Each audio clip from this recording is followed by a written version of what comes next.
Hello everyone.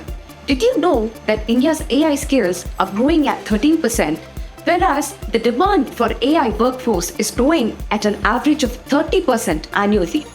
This is creating a critical demand-supply gap. By 2027, the global AI market is set to reach $500 billion, with India set to capture $25 billion, creating a significant growth opportunity for us. Just as the digital wave and cloud have transformed the world, the AI revolution is set to be the next major change, as we all know. To address this, Microsoft plans to train 2 million people in AI by 2025. Infosys is upskilling its workforce, and the Indian government is partnering with numerous tech companies to prepare the workforce with future-ready skills. If you're a techie, do you realize the bright future opportunities available if you upskill?